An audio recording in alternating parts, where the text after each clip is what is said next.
बिस्मिल्लाहिर्रहमानिर्रहीम। स्टूडेंट्स, आज का हमारा टॉपिक है मॉलिक्यूलर ऑर्बिटल थ्योरी, जो कि हमने प्रीवियस 2 वीडियो में भी पढ़ा है। उस पहले हमने डेफिनेशन वगैरह पढ़ लिया, उसके बाद हमने फीचर्स पढ़े हैं, और इस 3rd वीडियो में हम क्या पढ़ रहे हैं, फॉर्मेशन ऑफ मॉलिक्यूलर ऑर्बिटल्स।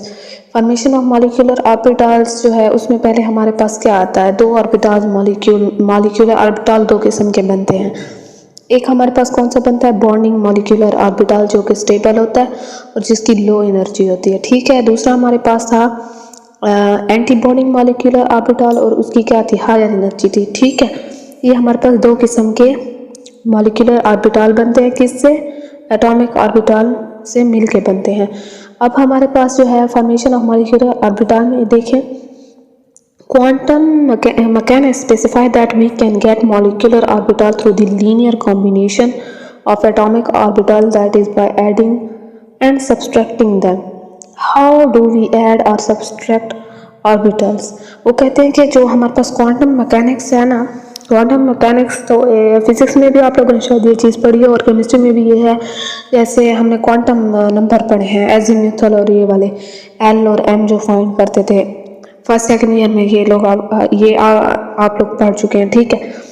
वो कहते हैं इससे हम शेल और इनकी ये फाइंड करते हैं कि शेल कौन सा होगा, इलेक्ट्रॉन की प्रोबेबिलिटी क्या होगी, ये वाली चीज़ें फाइंड करते हैं। तो ये कहते हैं कि हमें क्वांटम मैकेनिक्स जो है वो ये बताता है कि हम मॉलिक्यूलर ऑर्बिटल कैसे बनाते हैं, कैसे गेट करते हैं। मीन्स हमारे पास जब एटॉमिक ऑर्बिटल बनते हैं तो हमारे पास मॉलिक्यूलर ऑर्बिटल मिलते हैं, तो हमारे पास मॉलिक्यूलर ऑर्बिटल कैसे आते हैं। तो कहते हैं कि ये एक तो ये लीनियर कॉम्बिनेशन होता है। ओरिएंटेशन की हमने बात पीछे की थी ना, कि ओरिएंटेशन में हमारे पास सेम होंगे और ओरिएंटेशन भी दोनों की सेम हो। तो वो कहते हैं कि या तो हम इन्हें ऐड करते हैं या सब्ट्रैक्ट करते हैं। तो ये हमारे पास सिर्फ 2 तरीक़ों से मॉलिक्यूलर ऑर्बिटल आते हैं, बॉन्डिंग और एंटी बॉन्डिंग।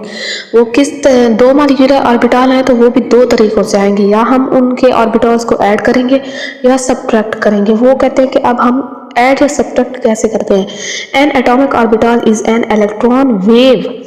हमने ये फिजिक्स में पढ़ा है कि जो हमारे पास एटम होता है और उसके इर्द गिर्द जो भी ऑर्बिटल होता है वो क्या है, वो एक इलेक्ट्रॉन की वेव है। वो एक हाइपोथेटिकल है। हमने ये चीज़ें आंखों से तो नहीं देख, लेकिन हम ये कहते हैं कि वो रिवॉल्व करता है किसके इर्द गिर्द, इलेक्ट्रॉन न्यूक्लियस के इर्द गिर्द। तो वो एक वेव बन जाती है। The wave of a 2 atomic orbital may be in a phase और out of a phase. Suppose psi A or psi B represent the amplitude of the electron wave of atomic orbital of 2 atom A and B। अब वो कहते हैं कि उन्होंने suppose किया psi A और psi B। वो कहते हैं जो वेव बनती है हमारे पास 2 एटॉमिक ऑर्बिटल्स की, या जो हमारे पास 2 एटम होते हैं उसके इर्द गिर्द इलेक्ट्रॉन रिवॉल्व कर रहे थे, उनकी क्या बनती है, उनकी वेव बनती है दोनों की। या तो वो दोनों फेज में होते हैं, उनकी सेम डायरेक्शन कह सकते हैं या ओरिएंटेशन कह सकते हैं, या फिर वो आउट ऑफ फेज होते हैं। मीन्स कि वो सेम उनकी या डायरेक्शन नहीं होती है, ओरिएंटेशन उनकी नहीं होती। तो वो लेट सपोज ए और बी ले रहे हैं कि इनकी ऑर्बिटल्स की कैसे हम ऐड या सब्ट्रैक्ट करके मॉलिक्यूलर ऑर्बिटल निकाल सकते हैं। अब उन्होंने कहा कि केस 1 देखें। अब केस 1 किस चीज़ के लिए है, ये बॉन्डिंग मॉलिक्यूलर ऑर्बिटल के लिए है। हमारे पास बॉन्डिंग मॉलिक्यूलर ऑर्बिटल कैसे आते हैं, वो है when the 2 wave are in a phase so that they add up and amplitude of wave is. अब ये हमारे पास क्या है, वो कहते हैं कि हमारे पास जब 2 वेव्स सेम उसमें फेज में होंगी ना, सेम चीज़ें जो है वो जल्दी ऐड हो सकती हैं। अब ये इन्होंने यहाँ डायग्राम देखे, ऊपर पॉजिटिव है, ऊपर जो है हमारे पास क्रस्ट है, हमेशा नीचे वाली जो लेयर होती है वो ट्रफ होती है। तो क्रस्ट के ऊपर आ जाएगा तो उसका एम्पलीट्यूड ज़्यादा हो जाएगा, और ट्रफ के ऊपर आ जाएगा तो उसका भी एम्पलीट्यूड ज़्यादा हो जाएगा। ये दोनों अब ऐड हुए हैं तो एम्पलीट्यूड ज़्यादा हुआ है ना, तो क्या होगा, ये बॉन्डिंग मॉलिक्यूलर ऑर्बिटल होगा, जिसकी जो स्टेबल है, जिसकी लो एनर्जी है। तो हमारे पास अब एंटी बॉन्डिंग का केस देखते हैं। अब केस नंबर 2 हमारे पास किस चीज़ का है, एंटी बॉन्डिंग का है, when the 2 waves are out of phase. अब हमने 2 चीज़ें कही थी, या ऐड करते हैं या सब्ट्रैक्ट करते हैं, या फेज में आते हैं या हमारे पास आउट ऑफ फेज आते हैं। अब ऐड तब करते हैं जब फेज में आते हैं, जब ट्रफ के ऊपर ट्रफ आ जाता है, क्रस्ट के ऊपर क्रस्ट आते हैं, दोनों सेम होते हैं, तब वो ऐड हो जाते हैं।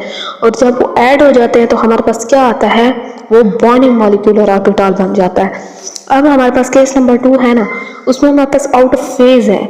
आउट ऑफ फेज मीन क्रास्ट है वो ट्रफ के ऊपर आ रहा है और ट्रफ है वो क्रास्ट के ऊपर आ रहा है। तो ये क्या होगा, ये दोनों सेम ही है। प्लस जो है वो नेगेटिव के ऊपर आ रहा है या पॉजिटिव जो है वो नेगेटिव जो है वो पॉजिटिव के ऊपर आ रहा है दोनों। तो ये माइनस हो गया और माइनस जो है माइनस हमें क्या देगा, एंटी बॉन्डिंग मॉलिक्यूलर ऑर्बिटल देगा। और ये हमेशा आउट ऑफ फेज होंगे, इसलिए ये अनस्टेबल होते हैं, इनकी एनर्जी भी हाई होती है और इनका जो एम्पलीट्यूड होता है वो कैंसल हो जाता है। पॉजिटिव जो है वो नेगेटिव के इफेक्ट को क्या कर देता है, मतलब वो कैंसिल हो जाता है, हमारे पास कोई एम्पलीट्यूड आता ही नहीं है। वो हमारे पास सेम था बॉन्डिंग में, इसलिए वो ज़्यादा आ रहा था। अब यहाँ हमारे पास कुछ नहीं है, तो यहाँ क्या होगा, हमारे पास एम्पलीट्यूड में कुछ नहीं आएगा। ये हमारे पास 2 केस आ गए हैं। फिर से मैं रिवाइज कर देती हूँ कि पहले में हमारे पास क्या है, बॉन्डिंग में वहाँ एक तो क्रास्ट के ऊपर क्रास्ट आता है और ट्रफ के ऊपर ट्रफ आता है और वो प्लस होते हैं और वो एक ही फेज में होते हैं, ठीक है। इसीलिए हम 2 एटम है उनको ऐड करते हैं, हमारे पास बॉन्डिंग आ जाता है। अब केस 2 जो है हमारे पास कौन सा, वो एक आउट ऑफ फेज होते हैं और वो हमेशा उन्हें हम माइनस करते हैं, यानी वो नेगेटिव में होते हैं, उनमें उनके दरमियान क्या होता है, नेगेटिव का साइन होता है वो, या फिर हम ये कह सकते हैं कि वो क्या होता है, सब्ट्रैक्ट होते हैं। और उनका जो है ना हमारे पास एम्पलीट्यूड भी नहीं होता, मतलब वो एक लाइन लगा लें कि हमारे पास कोई एम्पलीट्यूड आ ही नहीं रहा, क्योंकि वो जो है वो पॉजिटिव के सामने नेगेटिव आ गया है, नेगेटिव के सामने पॉजिटिव आ गया है, तो उनका एम्पलीट्यूड ऐड नहीं होता, ठीक है।